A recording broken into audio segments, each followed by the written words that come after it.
పూర్ణమదః పూర్ణమిదం పూర్ణాత్ పూర్ణముదచ్యతే పూర్ణస్య పూర్ణమాదాయ పూర్ణమేవావశిష్యతే. ఓం శాంతి శాంతి శాంతి. బృహదారణ్యకోపనిషత్తు 4వ అధ్యాయం 4వ బ్రాహ్మణం 13వ మంత్రం వరకు నిన్న అయిపోయింది. ఇప్పుడు 14వ మంత్రం ప్రారంభం చేస్తాము. పేజీ నెంబర్ 836 దొరికిందా? మంత్రం ఇహైవ సంతోత విద్మః తద్వయం నచేత్ అవేదిర్ మహతీ వినష్టిః ఏ తద్విదుః అమృతాస్తే భవంతి అథేతరే దుఃఖమేవ అపియంతి. ఇప్పుడు ఆత్మజ్ఞానం లేకపోతే ఏమవుద్ది అనేది ప్రశ్న. ఆ ప్రశ్నకి ఇక్కడ సమాధానం చెప్తున్నారు అన్నమాట.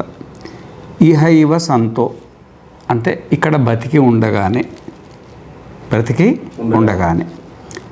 అథ విద్మః తద్వయం మనము మన స్వరూపాన్ని తెలుసుకోవాలి.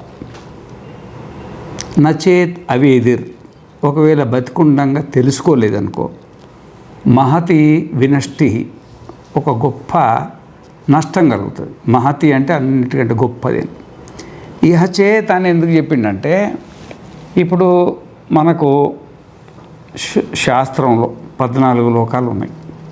ఈ భూలోకము పై లోకాలల్లా ఒకటిది. ఇక్కడ నుండి పైన 6 లోకాలు ఉంటాయి, కింద 6 లోకాలు, మొత్తం 14 లోకాలు. ఈ 14 లోకాలు కూడా మనకు చనిపోయిన తర్వాత దొరికేటివి. ఇప్పుడు ఈ జన్మ నుండి మళ్ళీ మనకు కర్మ అయిపోయింది అనుకోండి, పండు చెట్టు నుండి యథామ్రంబ ఉదంబరంబ పిప్పలంబ బంధనాత్ ప్రముచ్యతే అన్నట్టుగా మన కర్మ విపాకం, మన జాతి, మన ఆయుస్సు, మన భోగం అయిపోయింది అనుకోండి, అయిపోతుంది, రాలిపోతుంది. అంటే ఈ శరీరం నుండి మనం రాలిపోతాం. రాలిన తర్వాత మరి ఎక్కడికి వెళ్తామంటే ఏదో లోకానికి వెళ్తాం. మనకుండేటివి 2 లోకాలు, ఒకటి ఈ జన్మ, ఒకటి రాబోయే జన్మ. పేరుకు 14 ఉన్నాయి కానీ 14 ఇట్లా మనం ఉండేది ఈ జన్మ, రాబోయేది ఇంకొక జన్మ, అంతే, ఇంకొక లోకం, ఇంకో జన్మ. మిగతా లోకాలు మనకు సంబంధం లేవు, ఉంటాయి అవి. ఈ విధంగా మనము చనిపోయిన తర్వాత విపాకం వస్తుంది మనకు. అంటే జాతి, ఆయుస్సు, భోగం మనకు మన కర్మను బట్టి ఏ జాతిలో పుట్టాలా, ఎంతకాలం బతకాలా, ఎవరెవరితో సుఖ దుఃఖాలు అనుభవించాలా అనేది మన ప్రారంభ నిర్ణయం చేసేసి ప్రయాణం అవుతాం. దీని గురించి మనం విస్తారంగా ఇంతకుముందు మాట్లాడుకున్నాం అన్నమాట. మరి మోక్ష ప్రాప్తి ఎప్పుడు దొరుకుతుంది? మోక్షం ఉంటుంది కదా, ఆ మోక్షం అనేది చనిపోయిన తర్వాతనే దొరుకుద్దా అంటే కాదు. ఇహ అంటే ఇది బతికుండంగా దొరికేది. మోక్షం అనేది బతికుండంగానే. ఈ మోక్షం అంటే ఏంటంటే ఇప్పుడు శరీరం నేను అనిపించి మనం దీనికి సేవ చేస్తున్నాం. శరీరం నేను కాదు అని అనిపించింది అనుకో, మనకు మోక్షం దొరుకుతుంది దీంతో. ఇప్పుడు ప్రాణాలు నేను అనుకొని ప్రాణాలు నిలబెట్టుకోవడానికి మనం సేవ చేస్తున్నాం ప్రాణాలకు. ఈ ప్రాణాలు నేను కావు అనే నిర్ణయం అయితే ఇంతకుముందు ఉన్న అభిమానం వాటిపైన ఉండదు. ఇప్పుడు మనస్సు నేను అనుకొని మనకు అనిపించి ఈ మనస్సు ఏ కోరిక కోరితే ఆ కోరికను నెరవేర్చడం కోసము ఈ 14 లోకాలలో ఈ మహానుభావుడు తిరుగుతూనే ఉన్నాడు. అసలు ఈ మనస్సునే నేను కాదన్నప్పుడు దాని కోరికలు ఎవరు నెరవేర్తారు? కోరిక లేదు. ఇక బుద్ధి విషయానికి వస్తే ఈ బుద్ధే ఈ సంతానాన్ని అంతా కన్నది. ఈ బుద్ధి సంతానమే. ఏది ఇంద్రియాలు కానీ మనస్సు కానీ అంతా బుద్ధి సంతానం. ఈ బుద్ధి అనేది నేను కాదు అని మనకు తెలిసిన తర్వాత ఇక ఇంతకుముందు ఉన్న అభిమానం దాని మీద ఉండదు. దానికి సేవ చేయాల్సిన అవసరం మనకు ఉండదు అన్నమాట. దీని పేరే మోక్షం. దీని పేరే మోక్షం. అవి నేను కాదు అని తెలుసుకొని దానికి ఇంతకుముందు ఏదైతే చాకరీ చేస్తున్నామో ఆ చాకరీ చేయకుండా మన పాటికి మనం ఉంటే దాని పేరే మోక్షం అన్నమాట. ఈ మోక్షం అనేది సచ్చిన తర్వాత వచ్చేది కాదు, బతికుండంగా అవగాహన ద్వారా పొందేది. ఇది నేను కాదు, నేను అనిపిస్తుంది, ఇంతకుముందు నేను అనుకున్నా కానీ ఇప్పుడు నేను అది కాదు అని ఉపశాంతి, విశ్రాంతి, విశ్రాంతి పొందడం అనేదానికే ఇహైవ సంతో అంటే మనం బతికుండగానే అథ విద్మస్తద్వయం మనం అంటే గురు శిష్యులం. ఇక్కడ వయం అంటే ఏంది? గురు శిష్యులం. వయం అనేది మరి బహువచనం వాడింది కదా. మరి చేదు నచేద్ అవేదిర్ ఒకవేళ మనము బతికుండగానే శంచమే మయశ్చమే ప్రియంచమే అనుకామశ్చమే కామశ్చమే సౌమనశ్చమే భద్రంచమే శ్రేయశ్చమే వశ్చమే యశశ్చమే భగశ్చమే ద్రవిణంచమే ఎంతాచమే ధర్తాచమే క్షేమశ్చమే ధృతిశ్చమే ఈ చమకాలు నమ్మకాలు చదివి సంసారంలో మునిగి నా భార్య నా ఇల్లు నా లోకము అది ఇది అని ఈ విధంగా మనం పడుతున్నాం అనుకోండి. పడితే అయ్యేది ఏంటంటే మహతీ వినష్టి. ఈ మహతీ వినష్టి అనేదానికి నేను 40-50 ఏళ్ళ కింద మా గురువుగారి దగ్గర ఒక కథ విన్నా. ఒక ఆయన గుడ్డి, ఆయన సంసారం ఉంది కానీ గుడ్డి, భిక్షాటన చేసుకొని బతికేవాడు. ఎవరో ఒక ఆయన చెప్పిండు, నువ్వు సరే ఇక్కడ అడుక్కు తింటున్నావు కానీ ఎప్పుడైనా రాజుగారి కోటకు పోయి అడుక్కున్నావా అన్నాడు. అసలు రాజుగారి కోటే తెలియదు అన్నాడు. మనోళ్ళు ఏం చేస్తారా, ఓ పచ్చడి, ఓ పచ్చి పులుసు, ఒక అన్నం, పప్పు తప్ప ఏముంటుంది. అక్కడ పోతే రాజదర్బార్లో ఏమీ వడలు, పాయసాలు, సాంబార్లు వాళ్ళంతా ఉన్నోళ్ళయా. ఆ తిండి అసలు ఆ వాసన కూడా మనం ఇక్కడ ఎరగము, అంత బాగుంటుంది ఆహారం. అది నేను కొంచెం 4-5 సార్లు వెళ్ళి నేను తినొచ్చి అక్కడ చాలా బాగుంటుంది అన్నాడు. సరే ఉంటాను నేనేమి భిక్షకాడికి నాకు ఎట్లా దొరుకుద్దంటే నువ్వు కూడా పోయి అడుక్కోరదా అక్కడ అన్నాడు. మరి నాకు ఎక్కడుందో తెలియదు కదంటే ఆ హెల్ప్ నేను చేస్తాలే అని తీసుకొని పోయి ఆ రాజుగారి కోట ఉంది కదా, కోట నుండి లోపల వదిలిపెట్టిండి, ఇక నువ్వు పో శుభ్రంగా అడుక్కొని తినన్నాడు. ఈ మహానుభావుడు ఆ వాసన ఎప్పుడు దూరలే. ఆ పాయసం మామూలు కాదు, నేతి పాయసాలు ఉన్నాయి. ఆ వడలు అంటే వీటికి వడలు, నేతి వడలు ఉన్నాయి, ఓయేమో పప్పుగారెలు ఉన్నాయి, భక్ష్యాలు ఉన్నాయి. నారాయణ మనం అంటే పులిసి చేసుకుంటాం కదా, వాళ్ళు ఇష్టం ఉన్నట్టు చేసుకొని ఇంకా పన్నులకు వీళ్ళకి బట్టాలని బోలుడు చేస్తారు కదా. ఎవరైనా భిక్షకాడు వస్తే పొట్ట నిండా పెట్టేస్తుండ్రు, వాళ్ళు కూర్చోరా నాయన కూర్చో, భిక్షకాడు లోపల ఉండరు కదా, పొట్ట నిండా పెట్టేస్తుండ్రు. నారాయణ వీడు భార్య పిల్లల్ని అంతా మర్చిపోయి శుభ్రంగా ఒక 2-3 సంవత్సరాలు లాగి 40 కిలోల మనిషి 140 కిలోలు అయిపోయాడు వీడు హాయిగా. కానీ ఏమైందండి ఈ మధ్యలో పాపము ఎక్కడో వంకాయ పచ్చడి అది ఇది ఎక్కువ తిని ఇష్టం ఉన్నది, కొంచెం తామర జబ్బు పట్టుకుంది, బాగా సామర జబ్బు. సరే ఏదేమైనా మళ్ళీ భార్య పిల్లలు జ్ఞాపకం వచ్చిన 3 సంవత్సరాలు అయిపోయిందిరా బాబు, ఈ సంసారంలో పడిపోయి నీ లోకంలో వాళ్ళు ఏమనుకుంటున్నారో పోదాం అనిపించి ఎవరినో ఒకళ్ళు ఏమయ్యా నేను భిక్షగాడిని, నేను కళ్ళు లేని వాళ్ళు, నేను బయటికి వెళ్ళాలంటే ఎట్లా అంటే, అరే బాబు ఇదేందిరా బాబు, ఇది రాజుగారి కోట, ఈ కోటకు ఉండేది ఒకటే ద్వారం, అది ఆ ద్వారం గుండా వెళ్ళాలా, నువ్వు చాలా దూరం వచ్చేసినావు, మాకంత టైం లేదు, మేమంతా ఉద్యోగం చేసుకొని బతికేవాళ్ళము, గేట్ దగ్గర వదిలిపెట్టేంత టైం లేదు రా అని ఒక సర్వీస్ రోడ్డు ఉంది దాని చుట్టూ. దేని చుట్టూ? ఆ కోట చుట్టూ సర్వీస్ రోడ్డు ఉందిగా. ఆ సర్వీస్ రోడ్డును పట్టేసిండు. ఇది ఈ కాంపౌండ్ వాళ్ళు ఉంది కదా, ఈ కాంపౌండ్ మార్లు వదలకుండా నువ్వు పోయిన తర్వాత ఒక 5-6 గంటలు 7-8 గంటలు, చాలా పెద్దది కదా, 7-8 గంటలు పడుద్ది, మెల్లగా నడిచిపోయి ఇక్కడ ద్వారం వస్తుంది, ఆ నుండి బయటపడిపోమన్నాడు. సరే మహాప్రభువు నీకు ఒక దండము, ఏదో ఉపాయం అన్న చెప్పేవి కదా అనుకొని వాడు తీసుకుపోయి ఆ గోడ పట్టించేసిండు. గోడ పట్టించిన తర్వాత బాగానే కష్టపడి 10 గంటలు నడిచాడండి. పెద్ద రాజుకోట 10 గంటలు నడిచిన తర్వాత. కాకపోతే వీడికి ఏంటంటే ఈ వంకాయ పచ్చడి, చింతపండు పచ్చడి అది ఇది తిని వీడికి తామర జబ్బు పట్టుకుంది. తామర జబ్బు అంటే గోకుడు జబ్బు. అయితే ఆ దురద పట్టుకుంది. వీడు దురద వచ్చినప్పుడు గోకుతున్నాడు నడుస్తున్నాడు పట్టుకుంటా ఉన్నాడు అన్నమాట. అయితే ఆ దురద వచ్చినప్పుడు నిలబడి గోక్కుంటే బాగుండు, నడుస్తా గోక్కొని మళ్ళీ కాంపౌండ్ వాళ్ళు పట్టుకుంటున్నాడు. అర్థమైంది కదా. ఆ దురదనేమో కొంచెం ఎక్కువగా ఉంది. అంటే 1 నిమిషం 2 నిమిషాలు గోకితే పోయేట్లేదు, ఒక 5-6 నిమిషాల దాకా గోకాల్సి వస్తుంది పాపం. ఆఖరికి గేట్ రానే వచ్చింది. గేట్ వచ్చేప్పటికి వీడికి దురద వచ్చింది. ఈ దురద వచ్చి నారాయణ ఒక 4-5 నిమిషాలు గోకుంటా ఆ గేట్ దాటేసి మళ్ళీ కాంపౌండ్ వాల్ పెట్టేసింది. మళ్ళీ ఇది మహతీ వినష్టి. మళ్ళీ తిరిగి రావాలంటే మొత్తం కాంపౌండ్ వాళ్ళు మొత్తం తిరగాల్సిందే లేదా? ఇదే అన్నమాట మనకు మోక్షానికి అర్హత. 84 లక్షల జీవరాశుల్లో పాటు 14 లోకాలల్లో దేవ శరీరాలే కానీ నారకీయ శరీరాలే కానీ ఎక్కడెక్కడ తిరుగుతున్నావో, ఎన్ని కల్పాల నుండి తిరుగుతున్నావో, ఎక్కడ తిరిగినా కానీ ఇక నీకు ఆత్మజ్ఞానం వల్ల నేను ఆత్మను అని ఆత్మ అనుభూతిని పొంది ఈ అన్నమయ ప్రాణమయ మనోమయ విజ్ఞానమయ ఆనందమయ కోశాలు నేను కాను అని ఒక నిర్ధారణలో బతికుండగానే మోక్షస్థితి అనుభవించేది కేవలం మానవుడు మాత్రమే. ఇదే మనకు ద్వారం. ఈ ద్వారం గుండానే బయటపడాల. నువ్వు తామర జబ్బు పట్టించుకొని, తామర జబ్బు అంటే ఏంటంటే నా భార్య, నా కొడుకు, నా ఇల్లు, నా ఉద్యోగము, నా ప్రాపర్టీ, నేనిది అది ఇది ఇదే కదా తామర జబ్బు.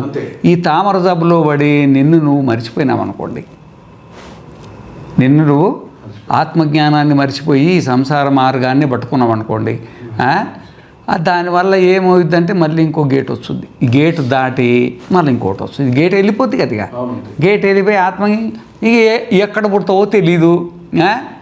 ఇక మరి ఎక్కడెక్కడో ఇక మళ్ళీ ఎన్ని జన్మలో ఎన్ని కల్పాలో ఏమవుతుందో అప్పటికి ఏముంటుందో తెలీదు. మరి స్వతంత్రం వచ్చింది, నిన్న మొన్ననే వచ్చింది. ఇప్పటికిప్పటికే మనం ఆధ్యాత్మిక జ్ఞానం వీడు హైదరాబాద్లో కూర్చొని చక్కగా చెప్పుకోగలుగుతున్నాము. ఇదే ఒక 50 సంవత్సరాల కింద చెప్పుకోగలుగుతామా? ఇక్కడ ఒక 100 సంవత్సరాల కింద చెప్పుకోగలుగుతామా? ఇంకా భవిష్యత్తులో ఎట్లుందో చెప్పగలమా? ఒక గొప్ప అవకాశం ఉంది మనకి ఇప్పుడు. ప్రశాంతంగా కూర్చొని బ్రహ్మచారిగా ఉన్నా, గృహస్థుడుగా ఉన్నా, వానప్రస్థుడుగా ఉన్నా, సన్యాసిగా ఉన్నా రోజొక గంట గురువు సన్నిధానంలో కూర్చొని ఉపనిషత్తులు శ్రవణం చేయాలి. శ్రవణం చేయాలి. మనం ఇంకా నువ్వు బ్రహ్మచారిగా ఉన్నావు, గృహస్థు, ఈ పన్ను చేసుకుంటూ మధ్య మధ్యలో మనం ఈ మనన చేసుకుంటుండాలి. ఇప్పుడు ఏం చేస్తున్నట్టే మధ్య మధ్యలో టైం దొరికితే ఆ మొబైల్ ఓపెన్ చేయడము, ఇక వాట్సాప్ చూడడము, రీల్స్ చూడడము, ఇన్స్టాగ్రామ్ చూడడం, దీనికే టైం సరిపోతుంది తప్ప జీవితం అంతా దానికి పాడైపోతుంది. అదే సమయంలో మనం రోజు ఒక గంట జనకులు లాంటి వాడు, మనకు చరిత్రలు వస్తుంది. జనకులు లాంటి వాడు మహాత్ములే. శ్రీరామచంద్రుడు లాంటి వాళ్ళు. శ్రీరామచంద్రుడేమో వశిష్ఠుని దగ్గర, మరి జనకుడేమో అష్టావక్రుని దగ్గర రోజు ఒక గంట సత్సంగం చేసేవాళ్ళంట. అంతకంటే పెద్ద సంసారం ఉందా మనకు? వాళ్ళు చక్రవర్తులు, వాళ్ళకు ఉన్నటువంటి ప్రెషరు మామూలుగా ఉండదు. వాళ్ళకున్నటువంటి స్కెడ్యూల్ అంటారు, టైం టు టైం స్కెడ్యూల్, ఒక్కొక్క నిమిషం కానీ స్కెడ్యూల్ ఉంటుంది అన్నమాట. అంత స్కెడ్యూల్ కరిగిన వాళ్ళు కూడా మరి ఈ మానవ జన్మ పోతే రాదు. ఈ ప్రారంధం కొద్దీ జాతి ఆయుస్సు వచ్చింది. దీన్ని అనుభవించుకుంటూనే దీంట్లో నుండి మనం బయటపడాలని రోజుకొక గంట సేపు సమయం ఇచ్చేసి ఆయన గురువుగారి దగ్గర ఇన్నది, వశిష్ఠుని దగ్గర ఇన్నది 32,000 శ్లోకాల గ్రంథం అయింది. మరి జనకుడు ఈయన దగ్గర ఉన్నది అష్టావక్ర గీత వచ్చేసింది అనమాట. మరి అర్జునుడు విన్నాడు పాపం, ఆయన ఈ భగవద్గీత వచ్చిందనమాట. మరి అర్జునుడి కంటే ఎక్కువ కష్టాలు ఉన్నాయా? మనం చిన్న సంసారంలో ఉండి రోజు ఒక గంట కేటాయించి మనం గురు సన్నిధానంలో కూర్చొని అంటే వినాలి ముందు. ఎందుకంటే గురువే దీనికి మార్గదర్శకుడు. గురువు లేకుండా గుర్తెట్లా వస్తున్నారు. తాళపు చెవి లేక తాళమెట్లుడురా విశ్వదాభిరామ వినరవేవా అన్నట్టు ఈ చిజ్జడ గ్రంథిని తెలియజెప్పేవాడు గురువు కంటే మించి ఇంకొకటి ఎవరు లేడు. సొంతంగా చదువుతుంటే కొంత అర్థమవుతుంది కానీ సంపూర్ణంగా అర్థం కాదనమాట. ఈ చిజ్జడ గ్రంథి అంత సూక్ష్మమైందనమాట. అందుకనే గురువు అనివార్యం, మనకు గురువు అనివార్యం.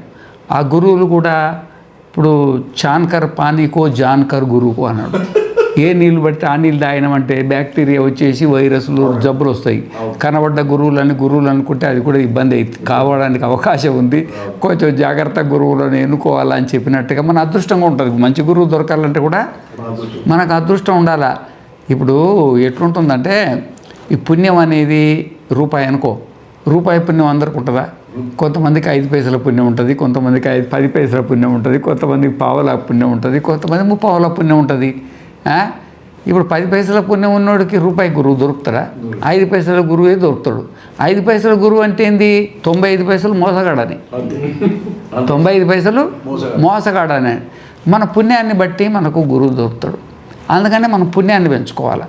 పుణ్యాన్ని పెంచుకుంటే గురువు ఆయనే దొరుకుతాడు, ఎత్తుకాల్సిన అవసరం లేకుండా. అర్థమైందా? ఎట్లయితే రామకృష్ణ పరమహంస దగ్గరికి తోతాపురి ఎత్తుకుంటా వచ్చిండు శిష్యుని కోసము, ఆ విధంగానే మన పరీక్షను మహారాజు కోసం శుకమహర్షి ఎత్తుకుంటూ వచ్చిండు. మన చరిత్రలు ఉన్నాయి కదా. ఆ విధంగానే మనకు పుణ్యాత్మలం అయినాం అనుకోండి, నీకు పూర్ణ గురువే దొరుకుతాడు అనమాట. మనం పుణ్యాన్ని పెంచుకుంటూ ఓ మంచి గురువును సంపాదించుకున్నట్టయితే ఆ గురువు ద్వారా ఉపనిషత్తులను మనం చక్కగా శ్రవణం చేసి, ఆ శ్రవణం చేసిన దాన్ని మనకు 1 గంట సమయం నుంచి 1 గంట మనం శ్రవణం చేసినాం అనుకోండి, ఇంకెన్ని గంటలు ఉంటాయి? 23 గంటలు ఉంటాయి. ఈ నిద్ర 10 గంటలు తీసేయండి, ఎన్ని ఉంటాయి? ఇంకా 13 గంటలు ఉంటాయి. ఒక 8 గంటలు ఉద్యోగం తీసేయండి, 5 గంటలు. 5 గంటలు 2.5 గంట ఫ్యామిలీ కోసం తీసేయండి. 2.5 గంటల్లో 1 గంట మరణం చేస్తే చాలు. 1 గంట మరణం చేసి భగవంతుడు మనకంత అవకాశం ఇచ్చిందని అంట. 1 గంట శ్రవణం చేయాలి, 1 గంట మరణం చేయాలి. ఈ విధంగా చేసుకుంటే ఇహ చేత్ అవేదీత్. ఈ విధంగా నువ్వు ఒకవేళ చేసుకుంటూ ఈ అన్నమయ ప్రాణమయ మనోమయ విజ్ఞానమయ ఆనందమయ కోశాల నుండి, స్థూల సూక్ష్మ కారణ శరీరాల నుండి, ఈ మనోప్రపంచం నుండి సర్వం కల్విదం బ్రహ్మ నేహ నానాస్తి కించనని అవగాహన చేసుకొని అహం బ్రహ్మాస్మి అని ఒక పూర్ణ అవగాహన పొందినామనుకో, నాకు భిన్నంగా ఇంకొకటి ఏమీ లేదు, నేనే సర్వాత్మను, అంతటా నేనే ఉన్నా, అంతటా నాలోనే ఉంది అని అవగాహన చేసుకున్నాం అనుకోండి. యచేత్ అవేదీత్ ఇహైవ సంతోత విద్మస్తద్వయం. అట్లా తెలుసుకుంటే చాలా మంచిది. నచేద్ అవేదిర్. ఒకవేళ నీ సంసారం తామర జబ్బును గోకుడు జబ్బును పట్టించుకొని నువ్వు మొత్తం ఈ మార్గాన్ని వదిలిపెట్టేసి అశాస్త్ర విహితం ఘోరం తప్యంతే తపోజన దంభ అహంకార సంయుక్త కామరాగ బలాన్విత అన్నట్టుగా నీ యథేచ్ఛాచారంగా పోయినాం అనుకోండి, దాని ఫలితం ఏముంటుందంటే ఇప్పుడు ఆ గుడ్డు అని కథ చెప్పిన చూడు, అది మహతీ వినష్టి. ఏ తద్విదురు అమృతాస్తే భవంతి.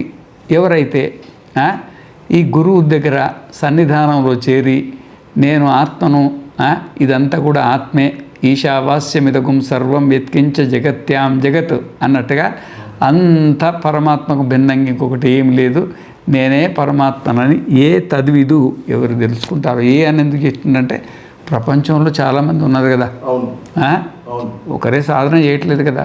ఇప్పుడు హరిద్వారు ఋషికేశ్ ప్రాంతంలో పోతే 1000 మంది సాధువులు దొరుకుతారు, 1000 మంది. ఆ విధంగా ఉత్తరప్రదేశ్ తపోవన ప్రాంతంలో పోతే అక్కడ 1000 మంది దొరుకుతారు. ఇక మొత్తం భారతదేశం అంతే వేతే 1000 మంది. అంటే ఈ విధంగా ప్రపంచం మీద వైరాగ్యం కలిగి ప్రపంచంలో ఉంటూ, అంటే గృహస్థంలో ఉంటూ సాధించుకునే వాళ్ళు బోలెడు మంది ఉన్నారు. జనక మహర్షి లాంటి వాళ్ళు చాలామంది ఉన్నారు. అట్లా కాకుండా మొత్తం సంసారాన్ని సన్యాసమే స్వీకరించి ఆ సన్యాస మార్గంలో వెళ్ళే వాళ్ళు కూడా చాలామంది ఉన్నారన్నమాట, 1000 మందిలో ఉంటారు. సరే, దాంట్లో కూడా మన జైగీష వీడు చెప్పినట్టు ఆ సన్యాసుల్లో కూడా పైసా సన్యాసులు ఉన్నారు, 5 పైసల సన్యాసులు ఉన్నారు, 10 పైసల సన్యాసులు ఉన్నారు, రూపాయి సన్యాసులు కూడా ఉన్నారు. మరి ఇప్పుడు 100 కిలోమీటర్ల ప్రయాణానికైనా ముందు ఒక అడుగు వేయాలి కదా. ఆ ఒక్క అడుగు వేసినాడు ₹1 రూపాయి సన్యాసి అనమాట. ముందు అడుగు వేయాలి కదా. అడిగేసేసి జటిలో ముండి లుంచిత కేశ కాషాయాంబర బహుధర వేష అన్నట్టుగా ముందు వేషమైతే వేయాలి కదా. ఏదో ఒకటి వేసి నడుస్తుంటే నడవంగా దారి వచ్చినట్టుగా ఏకదం అవుతుందా. ఇప్పుడు నర్మదా నది అని ఉంటుంది. నర్మదా నది మనకి ఇక్కడ మహారాష్ట్రలోనే గుజరాత్లో పుడుతుంది, ఎంపీలో మధ్యప్రదేశ్లో పుడుతుంది. అది ఇట్లా స్లోప్ ఎక్కువ ఉంటుంది, ఇట్లా వేగం, దానికి ఆ స్లోప్ ఎక్కువ ఉంటే వర్షం పడినప్పుడు నీళ్ళ వేగం ఎక్కువ ఉంటుంది అనమాట. ఆ నీళ్ళ వేగంలో కొన్ని రాళ్ళు, ఆ రాళ్ళు ఏమవుతుందంటే ఇసుక ఆ ప్రాంతంలో అది కోసి ఆ రాయి దాంట్లో పడుద్ది. ఆ పడినప్పుడు ఏమవుతుందంటే అది ఈ రాయికి ఆ రాయి, ఆ నీళ్ళ ఫ్లోలో ఈ రాయికి ఆ రాయి కొట్టి కొన్ని పగిలిపోతాయి. ఈ వీళ్ళు కూడా సంసారాన్ని వదిలిపెట్టి ప్రవాహంలో పడి ఇక్కడక్కడ కొట్టుకొని కొన్ని రాళ్ళు పగులుతాయి. దీంట్లో కూడా దీంట్లో కూడా కొన్ని రాళ్ళు పగులుతాయి. ఈ పగలని రాయి ఉంటుంది చూడు, కొంచెం గట్టి రాయి, అది దొర్లుకుంటూ సముద్రం దగ్గరికి పోయేట్టు శివలింగం అవుద్ది. అది ఆ నర్మదా లింగాలే ఇప్పుడు మనకు ఎక్కడంటే మన ఇప్పుడు కాశీలో ఉండేది అదే. ఆ విధంగానే మనకి ఇక్కడ ఈ శ్రీశైలంలో ఉండేది అదే. అది దానికి వేరే యంత్రం ఏమవసరం అంటే అనమాట, పుట్టలింగాలు అవి, దానికి యంత్రం అవసరం ఉండదు ఇక. ఆ విధంగా కూడా మనం కూడా ఈ ప్రవాహంలో పడి పగిలిపోతే ముందు పడదాము ముందు పడదాము. ఏమి పడ్డ తర్వాత నిదానంగా అదే ఈ రాయి ఆ రాయి ఈ రాయి కొట్టుకొని మేము కూడా 16 ఏళ్ళు అప్పుడు వదిలి మస్తుగా రాళ్ళ దెబ్బలు తగిలినాయి. మాకు కూడా బోలెడు రాళ్ళు, చిన్న రాళ్ళు తగిలినాయి, పెద్ద రాళ్ళు తగిలినాయి, ఏమేమో రాళ్ళాయి. అని మన సంకల్పం గట్టిగా ఉందనుకో, మన రాయి గట్టిదనుకో, మన రాయి గట్టిదంటే ఎన్ని రాళ్ళు కొట్టినా ఉంటుంది అది.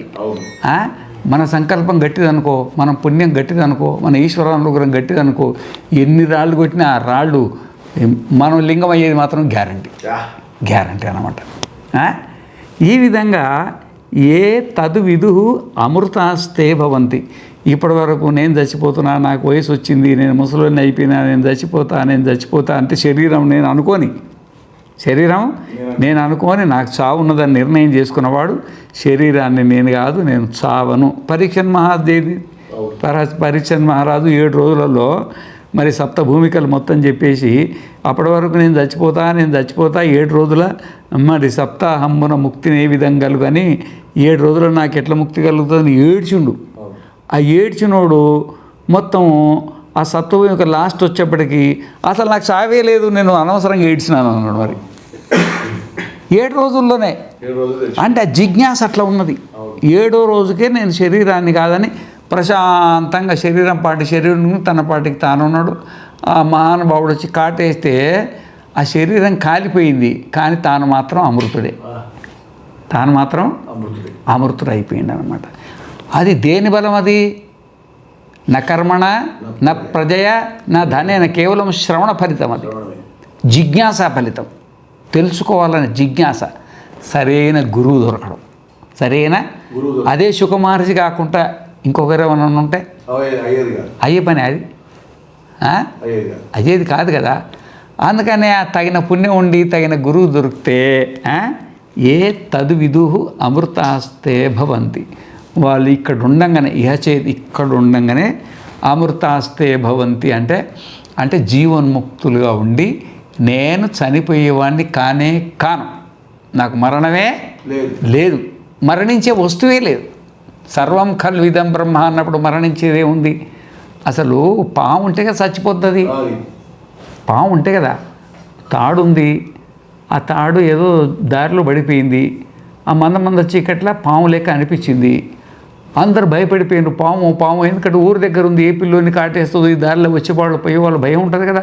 ఓ గుమ్మిగూడు, దీని తోక ఈ పక్క ఉంది, దీని తలకాయ ఈ పక్క ఉంది, ఇది జర్రి పాము, ఇదేమో తాసు పాము, ఇంకా తలా ఒక వ్యాఖ్యానం చేసి అందరికి భయం, ఏ పక్క వచ్చి ఉని గడుస్తుందని దగ్గర పోవడానికి భయపడుతున్నారు వాళ్ళు. ఎందుకంటే పగబడుద్ది, అదొకటి బాధ.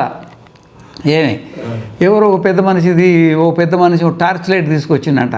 అదే కొట్టాలి కానీ దీని ముందు తల చూసి కొట్టాలి, తోక మీద కొడితే పక్కపడుద్ది, అది తల చూసి కొట్టాలి. కాబట్టి దీన్ని తల కానీ పెడతామని పోయి ఓ టార్చ్ లైట్ లాందరు ఉంది కదా, టార్చ్ లైట్ పట్టుకొచ్చి చూసేప్పటికి నారాయణ, దానికి తోక లేదు, దానికి తల లేదు, దానికి ఏది లేదు, అసలు పామే లేదు, అసలు అది సర్వం ఖల్విదం బ్రహ్మ. ఇది ఇప్పటి వరకు ఈ శరీరం అని, ఇది ఇంద్రియాలని, ఇది మనస్సు అని, ఇది నా భార్య అని, నా ఇల్లని, ఇది భూలోకం అని, ఇది భూవర్లోకం అని, స్వర్గలోకం అని, ఇదంతా పాము.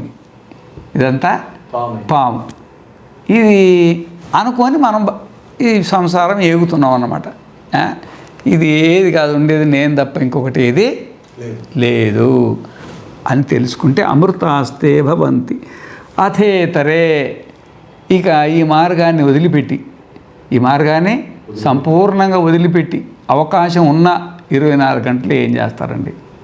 24 గంటలు, 1 గంట సమయం, 2 గంటల సమయం తీయలేవా? ఆ కర్మ కొద్దీ ఆ మొబైల్ వెంబడిపడి, టీవీలు వెంబడిపడి, బాతకాన్లు మాటలన్నీ పెట్టుకొని ఇక ఫ్రెండ్షిప్లలో తిరిగి జీవితాన్ని అంతా వ్యర్థం చేసుకుంటే అథేతరే దుఃఖమేవ అపియంతి, జన్మ దుఃఖం, జరా దుఃఖం, జాయా దుఃఖం, పునఃపునః సంసార సాగరం దుఃఖం. ఇక ఈ జీవితంలో దుఃఖం తప్ప ఇంకొకటి నీకు ఏది దొరకదు. దుఃఖాలయం అశాశ్వతం. నువ్వు ఏది పట్టుకున్నావో అది అశాశ్వతమే. అది నీకు దుఃఖాన్ని ఇచ్చే తీరుద్దది. ఏ ప్రతి సుఖంలో కూడా దుఃఖం దాగి ఉంది. దుఃఖం లేని సుఖం అంటూ నీకు దొరకదు. ఒక ఉద్యోగం కావాలంటే ఎన్ని సంవత్సరాలు ఏగాలి వీడు? ఒక ఉద్యోగంలో చివరి వరకు పోవాలంటే ఎన్ని సంవత్సరాలు ఏగాలి? ఇప్పుడు మీరు ఏగట్లేదా? ప్రతిదానికి దుఃఖం ఉందన్నమాట. ఈ దుఃఖం అనేది వీడు ఆత్మజ్ఞానం లేని వాడికి దుఃఖం అనేది దుఃఖమేవ అపియంతి, దుఃఖం మాత్రమే వస్తుంది. సుఖం అనేది భ్రమ, సుఖం అనేది భ్రమ. సుఖం అనే భ్రమ లోపల దుఃఖాన్ని అనుభవిస్తున్నాడు. అర్థమైందా? 3 జన్మలు చూసిన కథ అర్థమైందా? ఏం కథ అది? ఋషి దగ్గరికి వచ్చి అడుగుతాడు జేగిశవ్యుడు. ఆ జేగిశవ్యుడిది 3 కల్పాలు, 3 జన్మలు కాదు, 3 కల్పాలు. 3 కల్పాలల్లా జేగిశవ్యుని దగ్గరికి ఆటవ్యుడు ఒక ఋషి వచ్చిండు. ఈ జేగిశవ్యుడికి ఒక సిద్ధి ఉంది. అంటే అపరిగ్రహ స్థైర్యే జన్మకథాంత సంబోధ అని. అపరిగ్రహం అంటే ఎవరి దగ్గర ఏ వస్తువు స్వీకరించకూడదని ఒక వ్రతం వల్ల 3 కల్పాల పూర్వజన్మ జ్ఞానం అతనికి లభించింది. మనకు కూడా వస్తుంది అట్లా చేస్తే. ఆ 3 కల్పాలల్లా మరి ఎవరు తల్లి, ఎవరు తండ్రి, ఏ ఊరు పుట్టిండు, ఎప్పుడు దేవత అయిండు, ఎప్పుడు రాక్షసుడు అయిండు, ఎప్పుడు పశువు అయిండు, పిక్ష అయిండు, పిల్లి అయిండు, ఎప్పుడు మనిషి అయిండు, మొత్తం 3 కల్పాలంటే 3 బ్రహ్మదేవుడు చచ్చిపోయే సమయంలో అన్ని జన్మల జ్ఞానం ఉండేది. ఆయన దగ్గరికి ఆటవీడైన ఒక ఆయన వచ్చేసిండు. స్వామి, నాకు ఒక చిన్న విషయం చెప్పండి. మొత్తం ఈ 3 కల్పాల సమయంలో కొన్ని కోట్ల సంవత్సరాలల్లో, ఇన్ని జన్మలల్లా పుణ్యము పాపం 2 అనుభవించినావు కదా. పుణ్యం ఒక తక్కెట్లో పెట్టి, పాపం ఒక తక్కెట్లో పెడితే టోటల్గా ఏది బరువు ఉంది అని అడిగిండు ఆయన. అరే బాపు, కష్టమే ఎక్కుందిరా, దుఃఖమే ఎక్కుంది అని చెప్పేసి. సుఖమల్పం బహుక్లేశా, దుఃఖమే ఎక్కువ మొత్తం ఈ ప్రపంచంలో అని చెప్పిండు. ఓహో, నేను దాన్ని తేల్చుకోవాల్సి వచ్చింది స్వామి. ప్రపంచంలో దుఃఖం ఎక్కువ ఉన్నప్పుడు నేను సన్యాసం తీసుకుంటే, అందుకే ప్రపంచంలో సుఖం ఎక్కువ ఉన్నది అన్నాం అనుకో, సన్యాసం ఎందుకు, నాకు శుభ్రంగా వెళ్ళిపోతాం, జన్మ తర్వాత జన్మ ఏముంది అన్నాడు అనమాట. లేదురా బాబు, నేను అనుభవించే ఇక నేను ఈ మార్గానికి వచ్చేసిన, నేను వైరాగ్యం వచ్చేసింది, ఈ ప్రపంచంలో దుఃఖమే ఎక్కువ ఉంది, నీ మాదిరిగా భ్రమలు పడి ప్రపంచంలో 3 కల్పాలు తిరిగా నేను, సుఖం ఎక్కువ ఉంటుందేమో కానీ 3 కల్పాలు తిరిగినా కానీ దుఃఖమే ఎక్కువ ఉంది, సుఖం అనేది లేనే లేదు. అందుకని ఈ సంసారం మీద వైరాగ్యం కలిగి నేను ఆధ్యాత్మిక మార్గానికి వచ్చిన అన్నాడు. సరే స్వామి, ఆధ్యాత్మిక మార్గానికి వచ్చినావు కదా, మరి ఆధ్యాత్మిక మార్గంలో కూడా మరి కింద నుండి పైదాకా ఉన్నారు కదా, మరి ఎక్కడ నీకు మొత్తం పూర్ణత్వానికి వచ్చినావా, మరి ఎక్కడ ఉన్నావు, ఏంటిది, ఇక్కడ ఆనందం ఎట్లుందని అడిగిండు. రే, సంసారుల కంటే నేను మహా ఆనందంలో ఉన్నా, సంసారుల కంటే మహా ఆనందంలో ఉన్నా. చిన్న ఆనందం లేదా, నేను అనుభవించే ఆనందం వర్ణనాతీతం. అది అర్థమైందా? విడాకులు తీసుకున్న వాడికే సంసారంలో బాధ నుండి బయటపడితే ఎట్లుంటుందో తెలుస్తుంది. విడాకులు తీసుకునే వరకు వీటికి సంసారం విడాకులు తీసుకుంటే ఎట్లుంటుందో తెలియదు అనమాట వీడికి. అట్లా ఒక ఉదాహరణ చెప్పుకోవడానికి. ఆ విధంగానే నేను మహాదానంగా ఉన్నా, కానీ నాకంటే ఇంకా అతీతమైనటువంటి స్థితిలో ఉన్నారు కొంతమంది. ఇప్పుడు నేను నీకు కనబడుతున్నా, నువ్వు నాకు కనబడుతున్నావు. అసలు ఏమి కనబడక బ్రహ్మాకార స్థితిలో ఉండి శరీరాన్ని వదిలే వాళ్ళు ఉన్నారు, వాళ్ళకంటే నేను తక్కువ ఉన్నానయ్య అన్నాడు. అంటే ఇంకా కొంచెం సాధన చేసేది ఉంది అని చెప్పిండు అనమాట. ఏదేమైనా స్వామి, నాకు ఈ ఆధ్యాత్మిక మార్గమే శ్రేష్టమైంది. ఇక నాకు ఈ పెళ్ళి వద్దు, ఈ గొడవ వద్దు. ఇంకా ఈ రోజు నుండి నేను శ్రవణ మనన నిధిధ్యాసనాలు చేసుకుంటూ ఈ కల్పాల గొడవ పోకుండా, ఈ జన్మాల గొడవ పోకుండా, నేను బతికుండంగానే హచేత్ అవేదీత్, నేను బతికుండంగానే నేను ఆత్మస్వరూప స్థితిని అవగాహన చేసుకోవాలని నేను ఎవరు అని ఒక నిర్ణయానికి వచ్చినానని ఆటవ్యుడని ఋషి అంటాడు అన్నమాట దాంట్లో. ఈ విధంగా అతేతరే దుఃఖమేవాపి యంతి. ఎవరైతే ఈ ఆధ్యాత్మిక జ్ఞానాన్ని అంటే ఉపనిషత్తు జ్ఞానాన్ని పట్టించుకోకుండా సంసారంలో పడి నేను, నా భార్య, నా పిల్లలు, నా ఆస్తులు, నా పాస్తులు, నా సంసారం అని పడిపోతే వాళ్ళకు మాత్రం దుఃఖమే మిగిలిపోతుంది తప్ప ఇంకా ఏమీ ఉండదని మనకు వేదం చెబుతుందన్నమాట ఈ విషయాన్ని. అర్థమైందా? సరే, ఆ తర్వాత 15వది ఇది. యదా యదా ఏతం ఏతం అనుపశ్యతి అనుపశ్యతి ఆత్మానం ఆత్మానం దేవం దేవం అంజస అంజస ఈశానం ఈశానం భూతభవ్యస్య భూతభవ్యశ్చ నతతో నతతో విజిగుప్సతే. గుప్సతే. ఇది కూడా ఈశావాస్యం నుంచి ఆహా, వచ్చింది. అది వేరే రకంగా ఉంటుంది కొంత, ఇది వేరే రకంగా ఉంటుంది. యదైతమను పశ్యత్యాత్మానం దేవమంజస ఈశానం భూతభవ్యస్య అంటే ఇప్పుడు ఈశానం భూతభవ్యస్య అంటే ఇప్పుడు మన కాళ్ళు ఉన్నాయి, అవి సొంతంగా నడవు. నీ కాళ్ళు ఏమన్నా నడుస్తాయా సొంతంగా? నీ చేతులు ఉన్నాయి, సొంతంగా నడుస్తాయా? నీ తలకాయ ఇట్లా ఊపుతున్నావు, సొంతంగా ఊగుద్దా? నీ కన్ను చూస్తుంది, సొంతంగా చూడగలుగుద్దా? నీ నాలుక మాట్లాడుద్ది, సొంతంగా మాట్లాడగలుగుద్దా? నీ మనస్సు సొంతంగా ఎట్టంట పోగలుగుద్దా? ప్రతి జడానికి ఒక చైతన్యం ఉండాలి, ప్రతి జడానికి నడిపేయడానికి ఒక చైతన్యం ఉండాలి. ఆ విధంగానే కాలం అనేది ఒక జడం, కాలం అనేది ఒక జడ పదార్థం. దాన్ని నడిపియాలి ఒకరు, దాన్ని నడిపియాలి. ఇప్పుడు ఆడ గడియారం ఉంది, ఇప్పుడు 7 గంటల 39 నిమిషాలు అయింది, 25 డిగ్రీల సెంటీగ్రేడు, తర్వాత 7వ తారీఖు 8వ నెల. అది అదే నడుస్తున్నావా? ప్రోగ్రామ్కి ఇచ్చినావా దానికి? ప్రోగ్రామ్ ఇక్కడ నడుస్తుందా? ఏ గడియారం అని నడుస్తుందా చెప్పండి? ఏవి అసలు ప్రోగ్రామ్ వేయడానికి ముందు ప్రోగ్రామ్ ఉండాలిగా. ఈరోజు 7వ తారీఖు అని ఒకటి ఉండాలిగా, 8వ నెల అని ఒకటి ఉండాలి కదా. ఈ 7 గంటలు ఎక్కడి నుండి వచ్చింది? నువ్వు ప్రోగ్రామింగ్ ఇచ్చినావు, ఎక్కడ తీసుకొని ఇచ్చినావు కదా. ఎక్కడి నుండి వచ్చింది ఈ కాలం? భూతకాలం, వర్తమాన కాలం, భవిష్యత్ కాలం, త్రికాలాలు. ఈ 3 కాలాలను గడియారాన్ని తయారు చేసి వదిలిపెట్టింది ఎవడు? ఎవడు? ఒకటి ఉండాలి కదా, అది జడం కదా. నవద్రవ్యాలలో పృథివీ అప్పు తేజో వాయు ఆకాశ కాల దిక్ ఆత్మ మనాంశ నవైవ. 9 ద్రవ్యాలలో కాలం ఒక ద్రవ్యం. అది భూమి ఎట్లయితే సొంతంగా నడవలేదో, నీళ్ళు ఎట్లయితే సొంతంగా పారలేవో, అగ్ని ఎట్లయితే సొంతంగా మండలేదో, గాలి ఎట్లయితే సొంతంగా వీసలేదో, ఆకాశం ఎట్లయితే సొంతంగా నిలవలేదో, ఆ విధంగానే ఈ కాలం కూడా సొంతంగా నడవలేదు.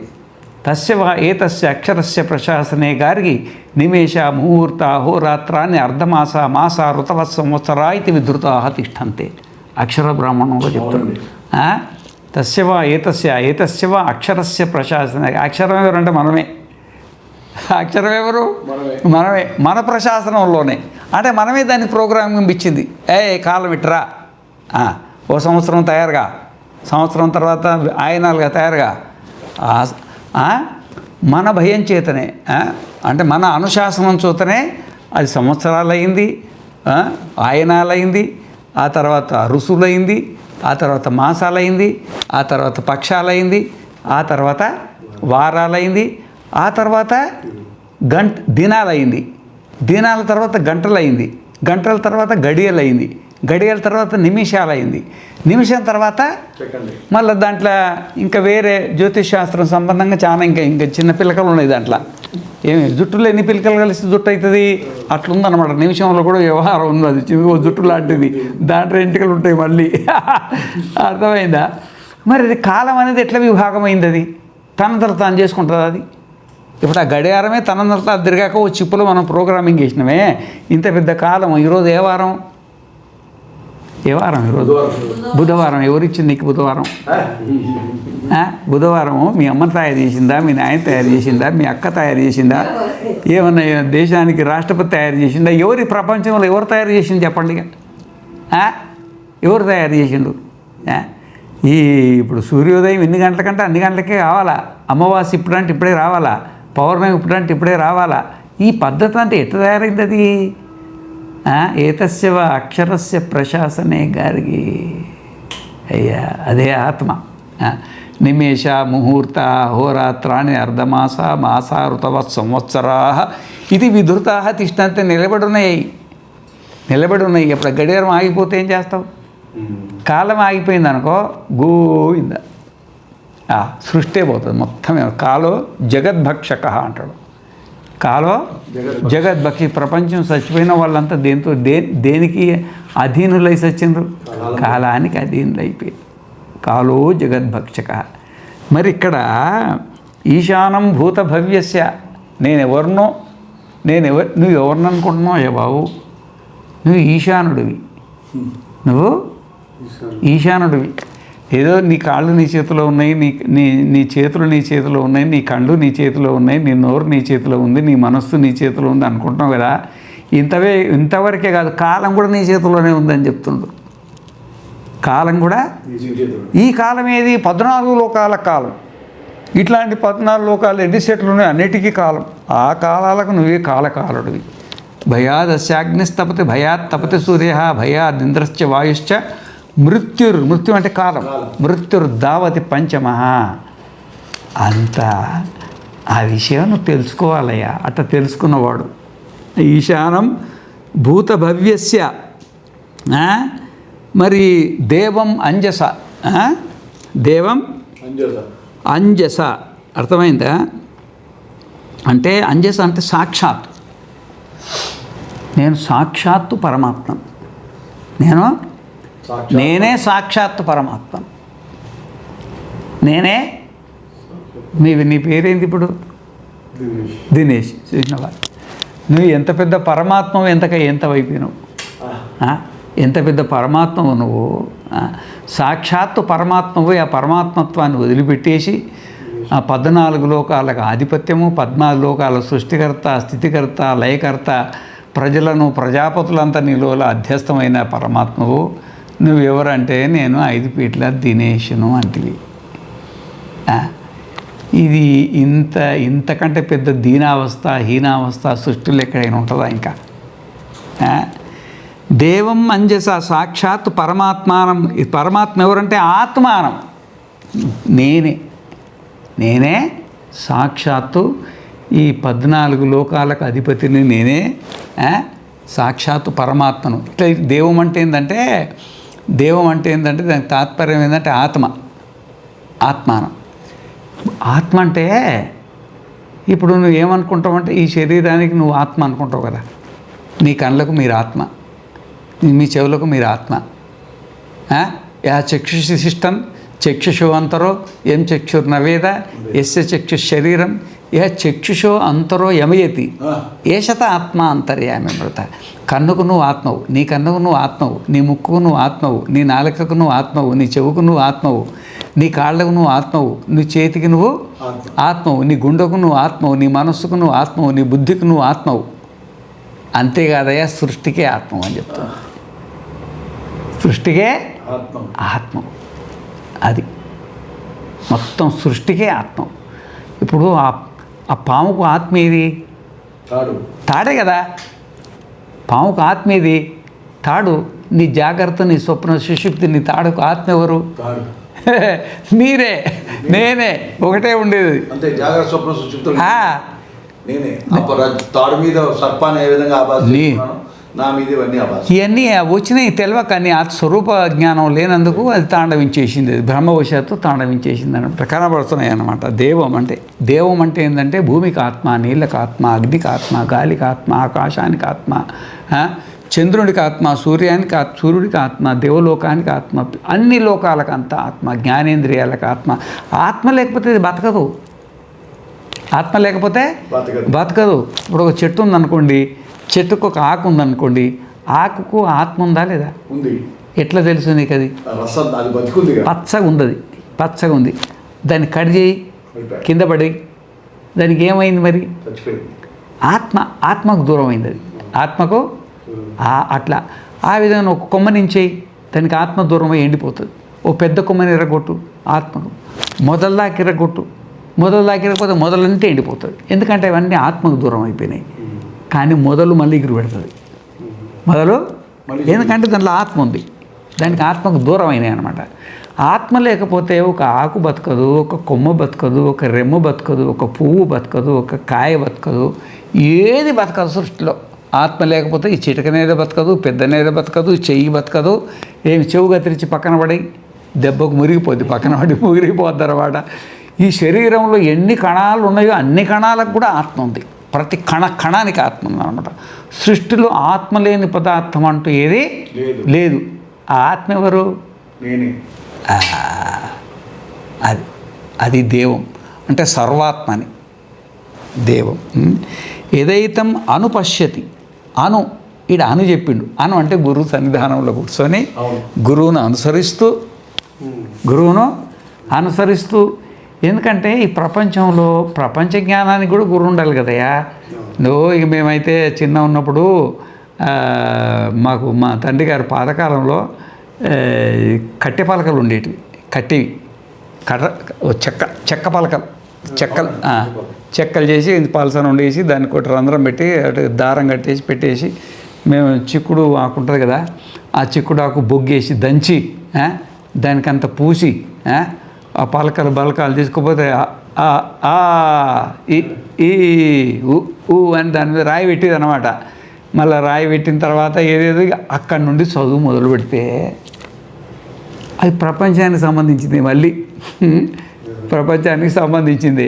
ఇంక అప్పుడు 1వ తరగతి 2వ తరగతి 10వ తరగతి 12వ తరగతి ఎంఏ ఎంకామ్ బీకామ్ ఇవన్నీ దేనికోసం ఎంత చేసినా కానీ ఇదంతా బతుకు తెరువు కోసమే ఇంత ఉంటుంది కదా. బతుకు తెరువు కోసమే ఇంతమంది గురువులు. 1వ తరగతి గురువు 2వ తరగతిలో ఉండడు, 2వ తరగతి గురువు 3వ తరగతిలో ఉండడు. ఎంతమంది గురువులు వాళ్తారు నిన్ను ఒక ఉన్నత స్థాయికి తిరగాలంటే. మరి ఇది కూడా ఆత్మజ్ఞానం కూడా. మరి నేను సాంఖ్యం ఒక గురువు దగ్గర నేర్చుకున్నా, న్యాయం ఒక గురువు దగ్గర నేర్చుకున్నా, వ్యాకరణానికైతే నాకు 3 గురువులు ఉన్నారు. ఎంతమంది? 3 గురువులు. లఘు సిద్ధాంత కౌముది ఒక దగ్గర నేర్చుకున్నా, మధ్య సిద్ధాంత కౌముది ఒకటి నేర్చుకున్నా, సిద్ధాంత కౌముది బాలమనోరమ మూర్తిగా ఇంకొక దగ్గర నేర్చుకున్నా. ఇక మరి ఇక ఒక్కొక్క దానికి వేదాంతానికి ఒక గురువు ఉన్నాడు. ఎంతమంది గురువులు ఉన్నారని చెప్పడానికి వీళ్ళే. మళ్ళీ ఇంత గురువులు ఉన్నా కానీ అది శబ్ద గురువులే కానీ ఆత్మ గురువు దొరకలే. మళ్ళీ ఆత్మగురువు వాడు శబ్ద జ్ఞానం ఓపెన్ చేసిండు. ఇది ధాతువు, ఇది ప్రత్యయము, ఇది ధాతువు, ఇది ప్రత్యయము, ఇది నామవాచకం, ఇది ప్రత్యయము, నామవాచకాలు ప్రత్యయాలన్నీ ఈ శబ్దానికి ఇంతవరకే తెలిసింది. కానీ వాళ్ళంతా సంసారంలో పడి వస్తున్నారు ఆ గురువులంతా. అరే వీళ్ళు ఇంత బ్రహ్మజ్ఞానం కలిగినా కానీ వీళ్ళు ఈ సంసారంలో పడ్డరు ఏంటి, వీళ్ళకి ఎందుకు వైరాగ్యం కలిగిన ముస్సోళ్ళు కూడా. మాకు మూలశంకర శాస్త్రి గారని ఉండేది బెనారస్ హిందూ యూనివర్సిటీ లోపల. ఆయన వేదాంత కానీ విభాగాధ్యక్షులుగా ఉండి కాశీలో విశ్వేశ్వరగంజ్ అని ఉంటుండేది. ఆ విశ్వేశ్వరగంజ్లో గుజరాత్ గల్లీ ఉంటుండే. ఆడ గల్లీలో పైన ఫస్ట్ ఫ్లోర్లో ఉండేది ఆయన.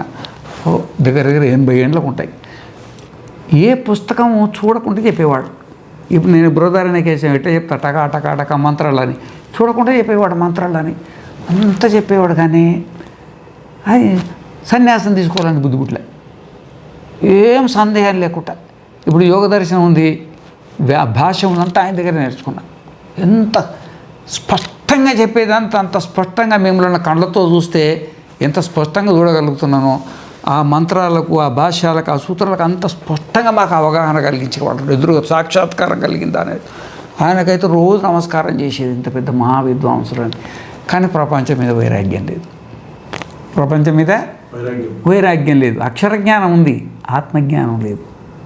అక్షరజ్ఞానంలో మహోపాధ్యాయులు ఈ కాలంలో వాళ్ళని తట్టుకోలేరు. నా అనుభవంలో చెప్తాను. అంత పెద్ద దిద్దన్న పండితులు. అరే వీళ్ళ తర్వాత కూడా వేరే గురువులు ఉంటారని మళ్ళా సన్యాసులు ఎమ్మడిపడ్డా. సన్యాసులు ఎమ్మడిపడి వాళ్ళ ఎమ్మడి తిరిగి ఇటబడి అటబడి ఏమి తిరిగినా కానీ చిత్తశుద్ధి ఉండాలి. మళ్ళీ యజ్ఞాలు, దానాలు, తపస్సులు చేయాల్సి వచ్చింది.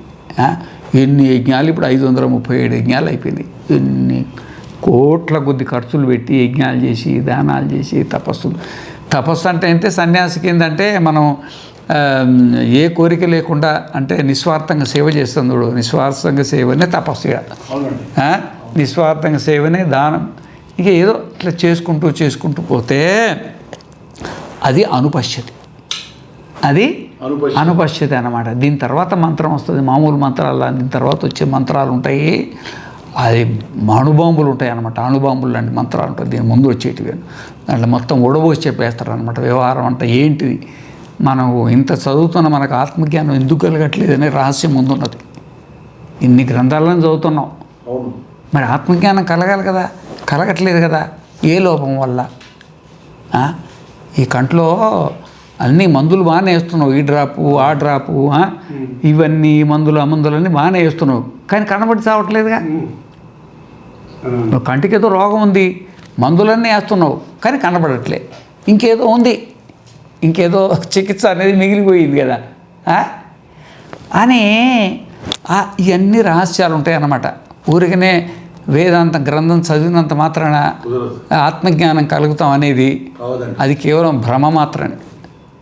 జ్ఞానం కలుగుద్ది, ఆత్మజ్ఞానం వేరు, జ్ఞానం వేరు. ఆత్మజ్ఞానం లాంటి జ్ఞానం వేరు. లాంటి అంటే ఏంటి అది? అట్లా యదా ఏతం అనుపశ్యతి అంటే అనే శబ్దానికి అనుసరించి అని, అంటే గురువు దగ్గర కూర్చొని శ్రవణ మరణ నిధ్యాసనం. ఇంకొకటి ఏంటంటే డాక్టర్ గారు ఉంటాడు, ఆ డాక్టర్ గారు అన్ని టెస్టింగ్ చేసి మందు రాస్తే ఆ మందు తింటే తగ్గిపోద్ది. ఇక ఆ డాక్టర్ గారు ఆచరణ ఎట్లుందో మనకు సంబంధం ఉండదు. మనకేం ఆచరణ ఎట్లాంటి ఆచరణ ఉందో, తల్లిని చూసుకుంటాడా, తండ్రిని చూసుకుంటాడా, దానం చేస్తారా, ధర్మం చేస్తారా, యజ్ఞం చేస్తారా, ఏమి లేకున్నా సరే ఆ చీటీ తీసుకుపోయి తింటే మనకు తగ్గుతుంది. కానీ ఈ ఆధ్యాత్మిక గురువు అట్లా ఉండదు. వీడు స్వయంగా బ్రహ్మయి శ్రోత్రియం బ్రహ్మనిష్టం, వీడు శ్రోత్రియుడై బ్రహ్మనిష్ఠుడైతేనే ఆ శిష్యునికి ఎక్కుతుంది తప్ప లేకపోతే ఎక్క సమస్యే లేదు అని చెప్తున్నాడు అనమాట. ఏదైతే మనో పశ్యతి ఆత్మానం దేవమంజస ఈశానం భూతభవ్యస్య నతతో విజుగుప్సతే. ఇప్పుడు గుపు రక్షణే ధాతువు ఇది. విజుగుప్సతే గుపు రక్షణే, గుప్సతే దానికి గుప్సతే అనేది ధాతు అది. గుప్సతే విశేషంగా విజుగుప్సతే గుపు రక్షణే అంటే ఇప్పుడు మనం ఏం చేస్తామంటే ఎవరింట్లోకి పోయినా మమ్మల్ని ఇంటికి తీసుకుపోతారు. ఎవరైనా ఇంటికి తీసుకుపోయిన తర్వాత ఆ ఇంట్లో దేవుడు ఉంటారుగా, దేవుడు రూమ్ తీసుకుపోతాడు. ఆ దేవుడు రూమ్ తీసుకుపోతే ఆడ కూర్చొని మేము కూడా దానికి ఇంత బొట్టు గిట్టు పెట్టి మంగళార్తిస్తాం. ఆడికి పోయేప్పటికీ నారాయణ ఒక్క దేవుడు ఉండడు. ఏమమ్మా ఇవన్నీ ఇంతకన్నా దేవుళ్ళు ఏంటంటే స్వామి శ్రీశైలం పోయినప్పుడు తెచ్చిపెట్టుకున్నా, ఈ తిరుపతి పోయినప్పుడు తెచ్చిపెట్టినా, ఈ బద్రీనాథ్ పోయినప్పుడు తెచ్చిపెట్టా. నారాయణ వారు ఎన్ని తీర్థయాత్రలు చేసినారో మొత్తం అన్ని దేవుళ్ళు ఉన్నారు. అయితే ఒక ఆవిడ నాకు ఫోన్ చేసింది, స్వామి ఒక అపచారం జరిగింది. ఏందన్న? ఏమమ్మా అపచారం జరిగింది? నేను వెంకటేశ్వర స్వామికి నెత్తిలో పువ్వు పెడితే రాలికి పడిపోయింది స్వామి, నాకు భయం వేస్తుంది ఏమవుతుందో ఏమని. నెత్తిలో పువ్వు పెట్టిందంట, పటం ఉంటుంది కదా, ఆ రాలి కింద పడిందంట. ఏమవుతుందో ఏమని. అదేదమ్మా గాలికి రాలి ఉంటుంది, పెట్టేప్పుడు సరిగ్గా పెట్టుండవు, ఏదో పొరపాటు జరిగి ఉంటుంది, దానికి ఎందుకు భయపడతావులే, నీకేదన్నా అయితే నేనున్నా కదా భయపడబోకు అని చెప్పా. అమ్మ కొంచెం ధైర్యం వచ్చింది స్వామి అంటే.